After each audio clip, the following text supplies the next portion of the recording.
السلام عليكم ورحمة الله وبركاته. كسو دواد برتيدا وأنا عبد القادر أبو كرا مالين هوين قرول بيكو تحيو وناكسن waxaan doonayaa inaan ka hadlo barnaamij sanadeedkii mar walba baa ka hadli jirnaa markii la gaaro 15 Shacbaan taasoo ah cafinta saar la socotaan diinteen islaamka oo awalba ahayd naxariis marar badan ay ku boorisay iscafinta soo rasuulkeen nabadgelyo naxariis korkiisa ahaatee wuxuu yiri ilaahay subxaanahu wa ta'aala wuxuu daalacdaa haweenka 15 Shacbaan dhammaan qulubta adoomadiisa waana uu dambi dhaafaa dhamaantooda ilaa mooye laba qof kan ilaahay subxaanahu wa ta'aala غيرkiisa caabuday yani kan kaafirka gaalka ah iyo ilaahay subxaanahu wa ta'aala wuxuu kale u dambi dhaafin midka walaalkiisa mu'minka ah qalbi wax uu qabto marka ku leeyahay ma hayno jeclaaday waa inuu uqdad iyo xasidnimo iyo wax la mid ah qalbiga ugu hayo soo ilaahay subxaanahu wa ta'aala soo inuu darin dadkaas waxaan ka codsanayaa inaad iska cafiso anigana i cafiso anaguna waan ku cafinay si uu alle subxaanahu wa ta'aala inoo wada cafiyo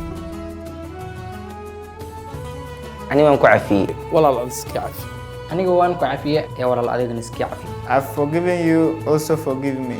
أنا وان عفي. أدنى سكي عفي ولا أنا جو كعفي. أدينا إسكي عفي والله. أنا جو كعفي. وحرجينا يا سيد أنا كعفي أدينا يا عفي.